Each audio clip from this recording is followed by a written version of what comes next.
Hello प्यारे बच्चों, कैसे हैं आप लोग। उम्मीद करते हैं आप सभी अच्छे होंगे। तो आप सभी का स्वागत है आपके ही अपने प्यारे से अमेजिंग से प्लेटफॉर्म टॉपर्स इंस्टीट्यूट पर।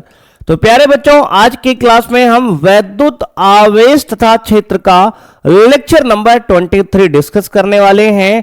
और आज के इस क्लास में हम गॉस की प्रमेय का लास्ट अनुप्रयोग बच्चों अनुप्रयोग नंबर 5 डिस्कस करने वाले हैं। और इसी के साथ आपका ये चैप्टर बच्चों समाप्त हो जाएगा। तो बच्चों, आपकी चैप्टर 1 का ये लास्ट लेक्चर होने वाला है। जैसा कि हमने आपको कहा था कि बच्चे इसमें 23 लेक्चर होंगे और बच्चे आपका ये 23 लेक्चर आज का होने वाला है। और आज के बाद बच्चे हमारा ये चैप्टर समाप्त हो जाएगा। हम लोग नेक्स्ट डे से बच्चे यानी नेक्स्ट क्लास से चैप्टर 2 की तरफ मूव करेंगे बच्चे। ठीक है ना? ठीक है सर। आइए बच्चे, आज की क्लास को स्टार्ट करते हैं। मेरे भाई, आज की क्लास का गोल रहने वाला है गॉस की प्रमेय के अनुप्रयोग। और उसमें हम लोग आज डिस्कस करेंगे गॉस की प्रमेय की सहायता से कूलाम के नियम का निगमन। देखो बच्चे, हमने चैप्टर के स्टार्टिंग में ही आपको कूलाम के नियम का बच्चे निगमन बताया था। चैप्टर हमारा यहीं से बच्चे स्टार्ट हुआ था, जिसका फॉर्मूला था F बराबर K Q1 Q2 by R square. Formula बच्चे कूलाम का क्या था? तो कहेंगे सर F बराबर K Q1 Q2 अपॉन बच्चे R स्क्वायर। इस फॉर्मूले का बच्चे निगमन आज फिर से करेंगे, लेकिन आज बच्चे ट्विस्ट ये रहने वाला है कि इसको हम गॉस की प्रमेय की सहायता से डिराइव करने वाले हैं। तो आइए बच्चों, क्लास को स्टार्ट करते हैं। तो ये रहा बच्चे आज का टॉपिक हमारा, गॉस के प्रमेय की सहायता से कूलाम के नियम का निगमन। इसके लिए बच्चे सबसे पहले हमने मान लिया कि एक बिंदु O है बच्चे ये, और इस बिंदु O पर एक आवेश क्यों रखा है। ठीक है सर। हमें इस क्यों आवेश से कुछ दूरी पर स्मॉल r दूरी पर एक बिंदु P है, जहां हमें वैद्युत क्षेत्र की तीव्रता निकालना है।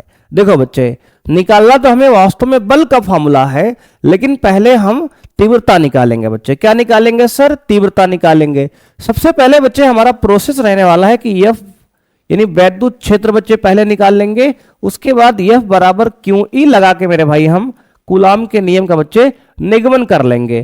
तो ये हमारा प्रोसेस रहेगा कि सबसे पहले हम वैद्युत क्षेत्र यहां पे निकालेंगे, उसके बाद F बराबर QE लगा लेंगे और वहां से हमारा ये डिराइव हो जाएगा कूलाम के नियम का निगमन। ठीक है सर।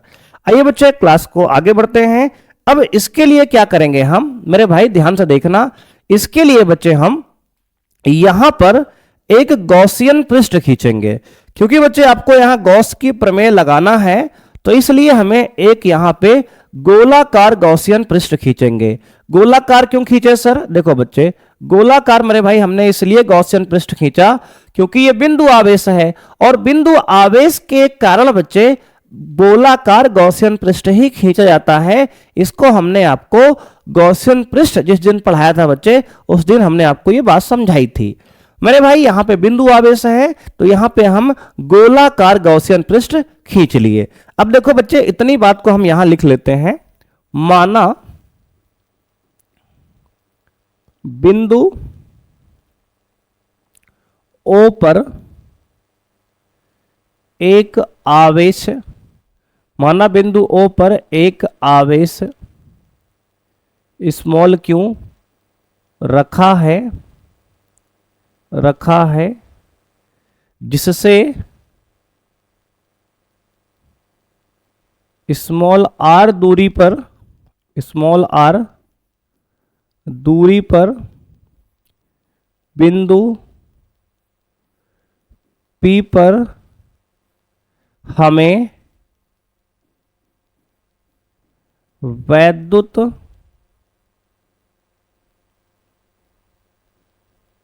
क्षेत्र की तीव्रता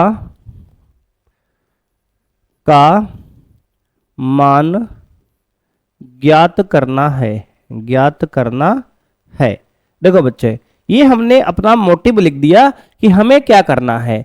तो बच्चे हमारे पास एक बिंदु O पर आवेश Q है और हमें इससे स्मॉल r दूरी पर वैद्युत क्षेत्र की तीव्रता का फॉर्मूला ज्ञात करना है। तो आप में से एक बच्चा बोलेगा कि सर हमने फॉर्मूला पढ़ लिया है कि एक आवेश Q से स्मॉल r दूरी पर वैद्युत क्षेत्र की तीव्रता E बराबर KQ बटे R स्क्वायर होता है। तो हम कहेंगे ठीक है बच्चे, आप सही बता रहे हो मेरे भाई, लेकिन बच्चे यहां पर ये डायरेक्ट हो गया बच्चे। इसमें आपसे प्रश्न में कहा गया है कि गॉस की प्रमेय की सहायता से इस वैद्युत क्षेत्र का मान बच्चे यानी कूलाम के नियम का निगमन करना है।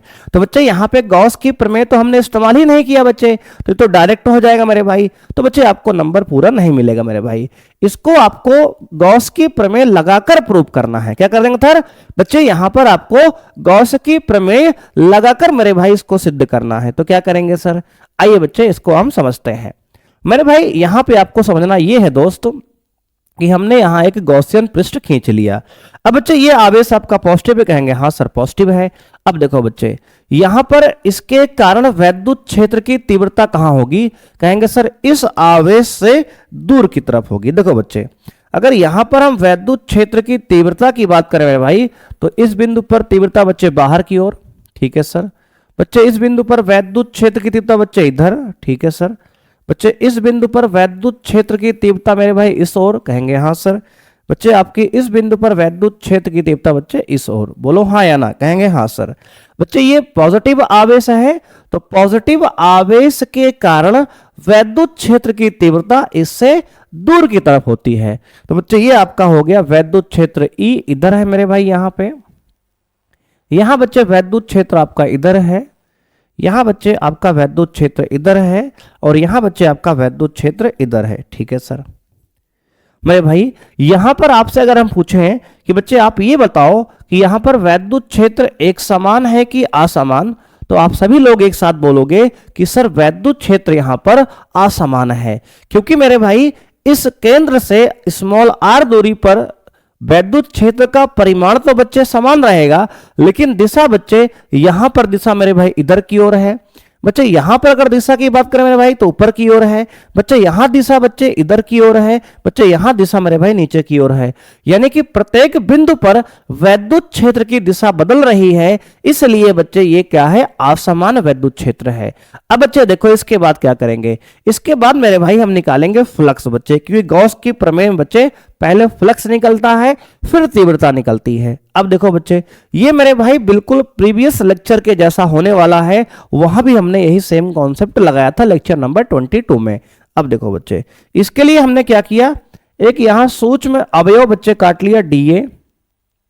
बच्चे डीए का दिशा किधर होगी, कहेंगे सर त्रिविमीय ज्यामिति बच्चे ये गोला है, तो इसकी वैद्युत बच्चे क्षेत्र की दिशा में आपका क्षेत्रफल सदिश रहने वाला है। तो बच्चे यहां पे डीए हमारा मेरे भाई इस प्रकार होगा, इधर की ओर डीए। बच्चे वैद्युत क्षेत्र और डीए के बीच का एंगल कितना है, कहेंगे सर यहां पे एंगल है 0 डिग्री। क्या है सर, 0 डिग्री। बिल्कुल सिमिलर मेरे भाई, अगर यहां पे एक एलिमेंट यहां सूक्ष्म अवयव डीए काट लेंगे, बच्चे डीए की दिशा होगी इस तरफ, पृष्ठ के अभिलंबवत बाहर की ओर। बच्चे यहां पर आपका वैद्युत क्षेत्र और बच्चे क्षेत्रफल सदिश के बीच का एंगल कितना, कहेंगे सर 0 डिग्री। बिल्कुल इसी प्रकार मेरे भाई अगर एक क्षेत्रफल सदिश आप यहां काट लेंगे तो बच्चे डीए आपका बाहर की ओर होगा, ठीक है सर। बच्चे यहां भी एंगल आपका डीए और ई के बीच का एंगल 0 डिग्री होगा। देखो बच्चे अगर एक एलिमेंट मेरे भाई इस प्रकार यहां काट लेंगे तो बच्चे क्षेत्रफल सदिश आपका डीए की ओर बच्चे बाहर होगा और थीटा यहां भी बच्चे आपका क्या होगा, कहेंगे सर 0 डिग्री होगा। तो बच्चे यहां पे आप देख सकते हो कि यहां पर हमने 4 बिंदु पर बच्चे DA DA DA DA element काटा है। बच्चे इसी प्रकार का एलिमेंट आपको पूरे पृष्ठ पर काटना है, आपको पूरा फ्लक्स निकालने के लिए। अब देखो बच्चे हमने यहां क्या लिखा मेरे भाई, इसके बाद समझते हैं बच्चे। हमने कहा माना बिंदु O पर एक आवेश क्यों रखा है, जिससे स्मॉल r दूरी पर बिंदु P पर हमें वैद्युत क्षेत्र की तीव्रता का मान ज्ञात करना है। तो बच्चे इसके लिए हमने क्या किया, तो कहेंगे सर इसके लिए आगे बच्चे लिखेंगे, इसके लिए स्मॉल r त्रिज्या का गोलीय, स्मॉल r त्रिज्या का गोलीय गॉसियन पृष्ठ गॉसियन पृष्ठ खींचा। ठीक है ना, ठीक है सर। इसके लिए बच्चे हमने क्या किया, तो कहेंगे सर हमने एक गोलीय गॉसियन पृष्ठ बच्चे खींच लिया, गोलीय गॉसियन पृष्ठ बच्चे खींच लिया। ठीक है सर। अब देखो मेरे भाई, अब आप बच्चे ये बताओ कि इस बिंदु P पर सूक्ष्म अवयव dA के कारण फ्लक्स कितना होगा। तो कहेंगे सर बिंदु P पर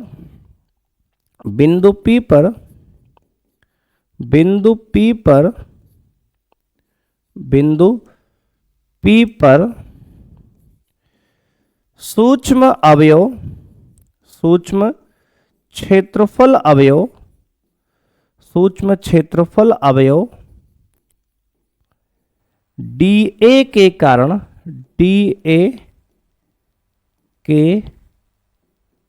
कारण फ्लक्स।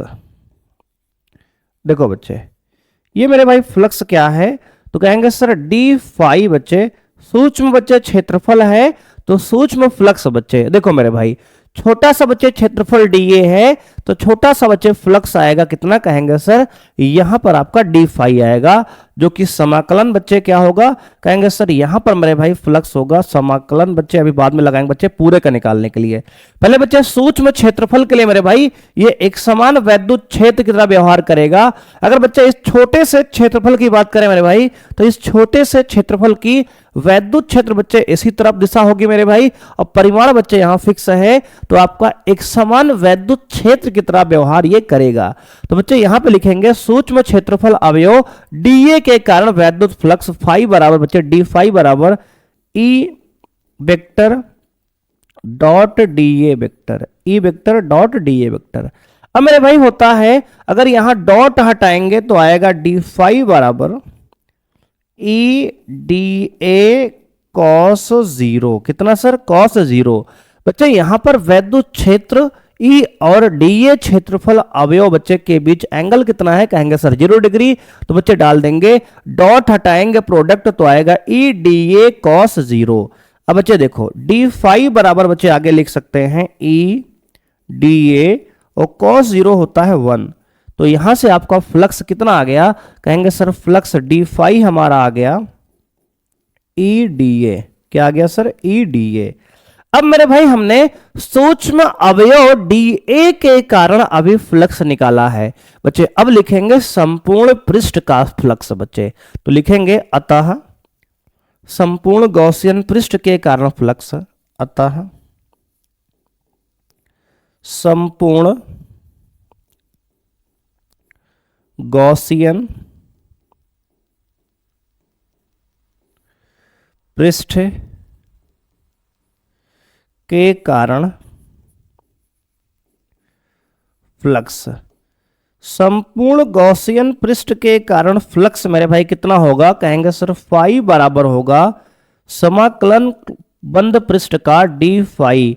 यानी बच्चे सूक्ष्म फ्लक्स डी फाई को हम लोग समाकलन कर देंगे बच्चे, तो आपका टोटल फ्लक्स यानी कि कुल फ्लक्स बच्चे यहां पे निकल आएगा। आइए बच्चे सॉल्व करते हैं आगे। अब मेरे भाई यहां पे हमने कहा आपसे कि कुल फ्लक्स फाई बराबर आपका आ गया दोस्तों क्लोज्ड इंटीग्रेशन बच्चे बंद पृष्ठ का समाकलन मेरे भाई।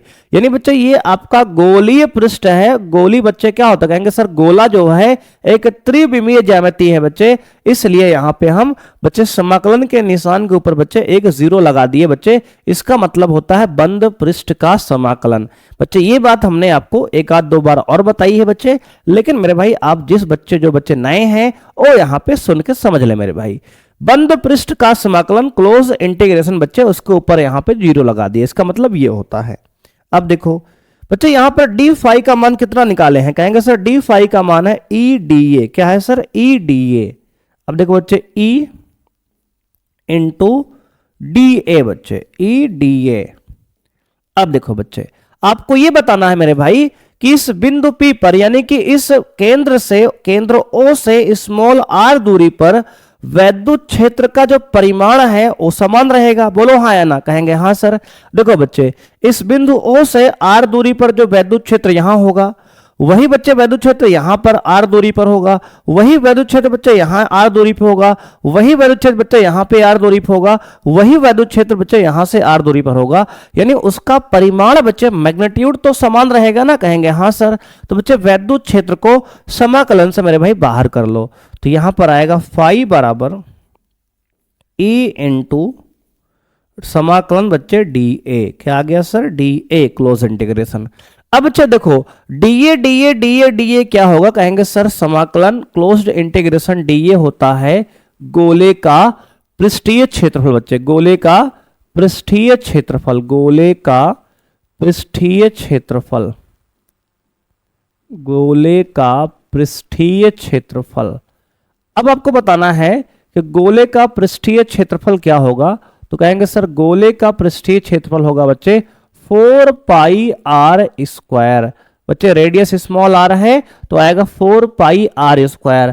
तो डीए बच्चा जुड़ेगा, यानी कि डीए का जब समाकलन करेंगे तो आपका गोले का पृष्ठीय क्षेत्रफल यहां पे आ जाएगा। तो आपका फाई बराबर यहां हो जाएगा E into 4 pi are square. ये हो गया बच्चे फ्लक्स हमारा इक्वेशन नंबर 1। ये मेरे भाई हमने आपका जो फ्लक्स निकाला है बच्चे, ये डेफिनेशन से, फ्लक्स की बच्चे परिभाषा से हमने आपका फ्लक्स यहां पे निकाल दिया। ठीक है सर। अब बच्चे फ्लक्स का मान हम लोग एक तरीके से और निकालेंगे। कैसे? तो कहेंगे सर फ्लक्स का मान हम एक तरीके से निकालेंगे गॉस की प्रमेय। तो बच्चे हमने लगाया ही नहीं, क्योंकि उसी का तो ये अनुप्रयोग पढ़ रहे हैं, उसको अब लगाते हैं बच्चे। देखो मेरे भाई, देखो बच्चे इतना देख लो, पहले इसको हमने कर लिया, अब इसके बाद समझते हैं मेरे भाई। इसके बाद लिखेंगे गॉस की प्रमेय से। तो बच्चे लिखेंगे गॉस की प्रमेय से बच्चे फ्लक्स होता है फाई बराबर क्यू अपॉन इप्सिलॉन नॉट। क्या होता है sir? Q upon epsilon not. बच्चे ये इक्वेशन नंबर हमारी 2 हो गई। अब देखो बच्चे मेरे भाई, हमने कहा कि इस बिंदु O पर जो आवेश Q है, इसके कारण बिंदु P पर R दूरी पर फ्लक्स का फॉर्मूला फाई बराबर E into 4 pi are square आ गया। ये तो हमने डेफिनेशन से निकाला, एक तरीके से निकाल लिया। अब बच्चे इस फॉर्मूले को निकालने के बाद हम गॉस जी के पास गए, यानी कि गॉस अंकल के पास गए। उनसे हमने पूछा कि आप हमें ये बताइए कि किसी बंद पृष्ठ के अंदर अगर आवेश क्यों है तो उसका फ्लक्स क्या होगा। तो वो बोलेंगे कि बेटा उसके लिए आप परेशान ना हो, क्यू बाई इप्सिलॉन नॉट लगा लो। क्या लगाओ? Q by epsilon not. बच्चे एक फ्लक्स हमने निकाला डेफिनेशन से, और बच्चे एक फ्लक्स गॉस जी बता रहे हैं फाई बराबर क्यू अपॉन इप्सिलॉन नॉट। बच्चे ये दोनों फ्लक्स उसी पृष्ठ का है, तो दोनों ये बराबर होगा, कहेंगे हाँ सर। तो बच्चे अब लिखेंगे समीकरण 1 व 2 से मेरे भाई। क्या लिखेंगे सर? समीकरण 1 व 2 से। समीकरण 1 व 2 से बच्चे हम पहला समीकरण बच्चे है उसमें फाई का मान E into 4 pi are square बराबर बच्चे दूसरा फ्लक्स आया है Q अपॉन इप्सिलॉन नॉट। अब देखो बच्चे यहां से मेरे भाई अगर आप E का मान निकालेंगे बच्चे, तो E बराबर आएगा आपका कितना, कहेंगे सर यहां पे 1/4 पाई इप्सिलॉन नॉट। बच्चे अलग कर लो मेरे भाई, इसको नीचे भेज दो बच्चे, तो आएगा कुछ इस प्रकार से 1/4 पाई इप्सिलॉन नॉट। बच्चे हमने अलग कर लिया कांस्टेंट को, इनटू बच्चे क्यू अपॉन आर स्क्वायर। देखो मेरे भाई इसको बच्चे पूरा नीचे आएगा यहाँ पे, तो बच्चे हमने कांस्टेंट देखो 4 पाई इप्सिलॉन नॉट बच्चे हमने अलग कर दिया, और क्यू और आर स्क्वायर बच्चे वेरिएबल हैं, इसको हमने अलग कर दिया। तो यहां पर आपका वैद्युत क्षेत्र का सूत्र बच्चे कितना आ गया, कहेंगे सर E बराबर आ गया 1/4 pi epsilon naught q by r square. बच्चे यही फॉर्मूला आपका बिंदु आवेश के कारण भी होता है, लेकिन मेरे भाई यहां गॉस की प्रमेय की सहायता लेनी थी, इसलिए बच्चे हमने ये कॉन्सेप्ट यहां पे यूज किया। ठीक है ना? कहेंगे हाँ सर बिल्कुल ठीक है। आइए बच्चे इसके आगे अब समझते हैं। वैद्युत क्षेत्र का सूत्र बच्चे हम निकाल चुके हैं। अब बच्चे आपका डेरिवेशन कंप्लीट होने ही वाला है, बस बच्चे थोड़ा सा और समय लेंगे आपका। मेरे भाई हमने कहा मान लेते हैं बच्चे क्यों आवेश से आर दूरी पर बिंदु P पर एक धन परीक्षण आवेश क्यों नॉट रखा है। तो बच्चे हमने यहां कहा मेरे भाई, क्या कहा सर? तो बच्चे देखो मेरे भाई, हमने मान लिया कि यहां पर क्यू, बच्चे बिंदु P पर एक बिंदु आवेश Q नॉट रखा है। क्या रखा है सर? Q नॉट मेरे भाई रखा है। अगर एक धन परीक्षण आवेश बच्चे यहां Q नॉट रख दें तो ये बताओ कि ये जो स्रोत आवेश बच्चे क्यों पहले से बैठा है, जिसका इलाका है बच्चे, ये स्रोत आवेश जो है परीक्षण आवेश पर एक बल लगाएगा। कहेंगे हाँ सर। तो बच्चे यहां पर इसके बाद हमें लिखना है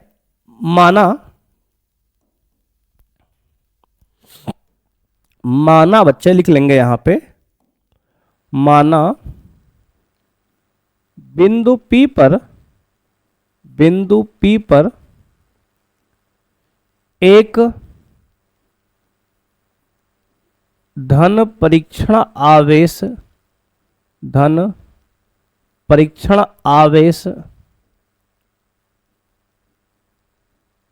Q नॉट रखा है जिस पर लगने वाला वैद्युत बल, जिस पर लगने वाला वैद्युत बल। देखो बच्चे, अब वैद्युत बल यहां कितना लगेगा? तो कहेंगे सर इस पर वैद्युत बल Q नॉट पर कौन लगाएगा? कहेंगे सर स्रोत आवेश लगाएगा। जिसके बच्चे इलाके में रखा है वह इस पर एक वैद्युत बल लगाएगा इस दिशा में मेरे भाई। देखो ये बच्चे, क्योंकि ये भी पॉजिटिव बच्चे हैं, ये क्यों आवेश मेरे भाई पॉजिटिव है, ठीक है सर। बच्चे यह भी पॉजिटिव बच्चे Q नॉट है। कहेंगे हाँ सर। बच्चे अगर दोनों पॉजिटिव आवेश हैं तो ये जो स्रोत आवेश पहले से बैठा है ये बच्चे उस Q नॉट को धक्का देगा बच्चे। अगर मेरे भाई मान लो किसी के इलाके में आप जाओगे बच्चे तो दबदबा बच्चे उसी का रहेगा ना। कहेंगे हाँ सर। जहां जाएंगे बच्चे, भले ही आप बहुत लोग गए हो लेकिन बच्चे वहां तो पूरा उसका इलाका है, तो उसमें बच्चे दबदबा रोले बच्चे उसी के रहेंगे। तो मेरे भाई ये स्रोत आवेश है, इसके इलाके में बच्चे ये Q नॉट आया है तो Q नॉट पर एक बल लगेगा। कौन लगाएगा? तो कहेंगे सर क्यों लगाएगा? जिसके इलाके में आप गए हो बच्चे। तो मेरे भाई इस पर जो वैद्युत बल लगेगा यह बराबर कौन सा? कहेंगे सर यहां पर मेरे भाई वैद्युत बल यह बराबर होगा Q नॉट इंटू ई बच्चे। कितना? कहेंगे सर Q नॉट इंटू ई। कौन लगाएगा? कहेंगे सर ये स्रोत आवेश बच्चे बिंदु O पर जो आवेश है वो लगाएगा। तो बच्चे यहां पर हमने वही बात लिखी है, माना बिंदु P पर एक धन परीक्षण आवेश Q नॉट रखा है जिस पर लगने वाला वैद्युत बल बच्चे यह बराबर कितना? कहेंगे सर Q नॉट इंटू ई बच्चे। जिस पर बल लग रहा है उस आवेश का मान बच्चे, सुनो, जिस पर बल लग रहा है उस आवेश का मान और वहां पर कितना वैद्युत क्षेत्र है E बच्चे, ये हमारा बल का मान हो गया। अब मेरे भाई इसको मान लेते हैं इक्वेशन 1 हम बच्चे, इसको मान लेते हैं इक्वेशन 2। अब बच्चे लिखेंगे E का मान समीकरण 1 से, E का मान समीकरण 1 से समीकरण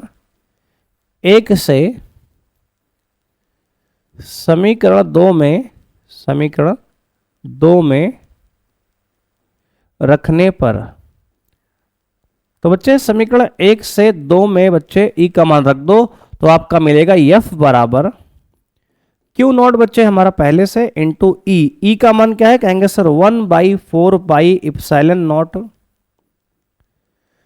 Q अपॉन R स्क्वायर।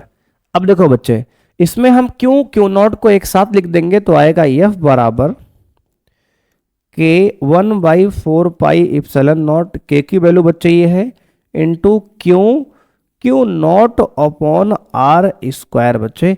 ये हमारा आ गया कूलाम का नियम का सूत्र बच्चे। देख लो मेरे भाई, F बराबर 1/4 pi epsilon naught Q naught upon R square. बच्चे इस बात को आप ऐसे भी लिख सकते हो कि F बराबर, इस पूरी की जगह बच्चे आप K लिख दो तो Q naught upon R square बच्चे। इस प्रकार से भी आप इस बात को यहां पे लिख सकते हो, ठीक है ना? कहेंगे हाँ सर। बच्चे लिखेंगे यही कूलाम के नियम का सूत्र है, यही कूलाम का नियम है, यही कूलाम का नियम है बच्चे। क्या है? कहेंगे सर कूलाम का नियम है। तो बच्चे यही हमें आपको डिराइव करना था बच्चे। और यहां पर आप देखेंगे तो बच्चे जो बल है आपका F, बच्चे आपका F जो है मेरे भाई वह समानुपाती है आवेश के गुणनफल के, और बच्चे दूरी के वर्ग के व्युत्क्रमानुपाती है। यानी इस बात को बच्चे आप ऐसे भी लिख सकते हैं। यही बच्चे क्या है, कहेंगे सर कूलाम के नियम का सूत्र है, यही कूलाम का नियम बच्चे है। इसी के साथ मेरे भाई आपका आज की क्लास बच्चे होती है समाप्त। ठीक है ना, ठीक है सर। देख लो बच्चे, इसको समझ लो मेरे भाई, एक एक बात को बच्चे अच्छे से समझ लो आप, क्या हमने आज आपको बताया है। एक बार बच्चे आपको रिवाइज कर दे रहे हैं। बच्चे सबसे पहले हमने कहा कि एक बिंदु O है जहां पर आपका Q आवेश रखा गया है, उससे R दूरी पर आपको बिंदु P पर वैद्युत क्षेत्र की तीव्रता निकालनी है, क्योंकि यहां गॉस की प्रमेय लगानी है। हालांकि हम लोग किसी आवेश Q से R दूरी पर वैद्युत क्षेत्र की तीव्रता का सूत्र E बराबर KQ/R² पहले से जानते हैं, लेकिन बच्चे यहाँ पे कहा गया है स्पेशली कि आपको गॉस की प्रमेय की सहायता से ये काम करना है। तो बच्चे हमने यहाँ इसके लिए एक गॉसियन सरफेस खींच लिया बच्चे, गॉसियन पृष्ठ खींच लिया, और बिंदु आवेश है तो बिंदु आवेश के लिए हमने गोलाकार गॉसियन पृष्ठ बनाया। अब बच्चे हमने कहा कि इस बिंदु O से R दूरी पर बच्चे यहां पर प्रत्येक बिंदु पर वैद्युत क्षेत्र की तीव्रता के मान बच्चे समान रहेगा, लेकिन दिशा अलग अलग है, इसलिए ये असमान वैद्युत क्षेत्र बन जाएगा। तो इसके लिए हमने यहां सूक्ष्म क्षेत्रफल अवयव dA लिया बच्चे, जिसकी क्षेत्रफल सदिश बच्चे बाहर की ओर है, वैद्युत क्षेत्र भी बाहर की ओर है, तो यहां पर दोनों के बीच का एंगल 0 डिग्री है। तो यहां पर हमने कहा कि बच्चे कि सूक्ष्म अवयव dA के कारण बच्चे फ्लक्स कितना, कहेंगे सर d phi बराबर E डॉट dA वेक्टर। अब बच्चे हमने कहा डॉट हटाएंगे तो आएगा cos थीटा, यानी बच्चे इन दोनों के बीच का एंगल 0 डिग्री है, तो बच्चे 0 आ गया एंगल आपका, और cos 0 का मान 1 होता है, तो d phi बराबर आ गया E dA। ठीक है सर। अब बच्चे हमने इसके बाद ये कहा कि आपका d phi आ गया E dA। अब संपूर्ण फ्लक्स बच्चे पूरे गॉसियन सरफेस का निकालना है, तो बच्चे फाई बराबर समाकलन कर लेंगे d फाई का, यानी सूक्ष्म क्षेत्र बच्चे फ्लक्स जो आया है d फाई उसका हमने समाकलन कर लिया संपूर्ण फ्लक्स के लिए। तो बच्चे आ गया कितना, कहेंगे सर फाई बराबर समाकलन E dA। अब बच्चे ये बंद पृष्ठ का समाकलन है, इसलिए समाकलन के ऊपर आपका एक बच्चे 0 का साइन बच्चे दिख रहा होगा मेरे भाई, उसका मतलब होता है बंद पृष्ठ का समाकलन। अब बच्चे यहां पर बिंदु O से R दूरी पर बच्चे प्रत्येक जगह पर वैद्युत क्षेत्र का जो परिमाण है, मैग्नीट्यूड है, समान है, इसलिए बच्चे वैद्युत क्षेत्र को हमने बाहर कर लिया समाकलन से, और समाकलन dA बच्चे गोले का पृष्ठीय क्षेत्रफल जो कि 4πr² होता है उसकी वैल्यू हमने डाल दिया, तो फाई बराबर E इंटू 4πr² आपका इक्वेशन नंबर 1 बन गया। ठीक है सर। अब बच्चे इसके बाद हमने कहा आपसे, क्या कहा सर, इसके बाद बच्चे हमने कहा गॉस की प्रमेय से हमने कहा फाई बराबर हम लोग जानते हैं क्यों बाई एप्सिलॉन नॉट होता है, इक्वेशन 2 हो गया। अब बच्चे एक फ्लक्स हमने निकाला यहाँ पे किससे, कहेंगे सर यहाँ फ्लक्स निकाला हमने डेफिनेशन से बच्चे, एक हमने निकाला यहाँ गॉस की प्रमेय से, दोनों बराबर कर लिया तो वैद्युत क्षेत्र E बराबर आ गया 1/4πε0 Q/r²। अब बच्चे हमने इसके बाद कहा कि अब मान लेते हैं कि यहाँ पर अगर एक बिंदु P पर हमारा धन परीक्षण आवेश रखा हो तो क्या होगा, कहेंगे सर अगर धन परीक्षण आवेश बच्चे यहां रखा हो तो बच्चे ये स्रोत आवेश जो है उस पर एक बल लगाएगा, वैद्युत बल बाहर की ओर, F बराबर Q0 इंटू E। बच्चे Q0 मतलब जिस आवेश पर बल लग रहा है उसका मान इंटू वैद्युत क्षेत्र यहाँ पर E है, तो बच्चे यहाँ पर यही बात हमने लिखी कि F बराबर Q0 इंटू E। अब बच्चे E के इस मान को हम समीकरण यहाँ पर बच्चे ला के रख दिए। ठीक है सर। अब लेकिन बच्चे हमने यहाँ इक्वेशन 1-2 पहले मान लिया था, तो बच्चे आप इसको इक्वेशन नंबर 3 मान लेना बच्चे, इसको आप इक्वेशन नंबर मेरे भाई क्या मान लेंगे, कहेंगे सर 4 मान लेंगे। इसको बच्चे आप यहाँ पे लिख देंगे कुछ इस प्रकार से, यहाँ बच्चे 4 इक्वेशन है ये बच्चे, समीकरण 3 का मान समीकरण 4 में रखने पर। ठीक है ना, ठीक है सर। तो बच्चे यहाँ पे आ गया Q0 इंटू E का मान बच्चे कितना, 1/4πε0 Q/r²। इसको बच्चे Q0 को हमने 7 लिख दिया, तो यह बराबर 1/4πε0 Q0 अपॉन r² बच्चे, इसको हम इस पूरे को बच्चे हम K लिख सकते हैं मेरे भाई, तो इस प्यूरो का हमने बच्चे यहाँ पे के लिख दिया, तो यहां से बच्चे आपका आ गया F बराबर के Q1 Q2 by R square बच्चे। इसी प्रकार का हमारा ये कूलाम का नियम बच्चे है।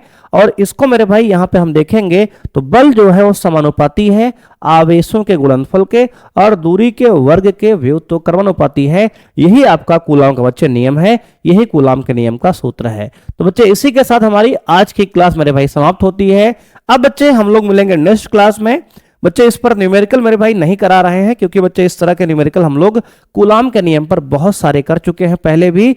अगर बच्चे आपको समस्या मेरे भाई किसी कॉन्सेप्ट में है तो आप कमेंट कर दीजिएगा बच्चे, अगले क्लास में उसको हम बच्चे आप डिस्कस कर लेंगे, ठीक है ना। ठीक है सर। तो बच्चे आज हमारे भाई मेरे भाई आज की क्लास के साथ ही बच्चे आपका चैप्टर 1 होता है कंप्लीट। अब हम लोग बच्चे मिलेंगे नेक्स्ट क्लास में, और नेक्स्ट क्लास में हम लोग चैप्टर 2 वैद्युत विभव और संधारित्र बच्चे चैप्टर 2 स्टार्ट करेंगे। तो आज के लिए इतना ही, मिलते हैं नेक्स्ट क्लास में। थैंक यू बच्चे, बाय, जय हिंद भाइयों।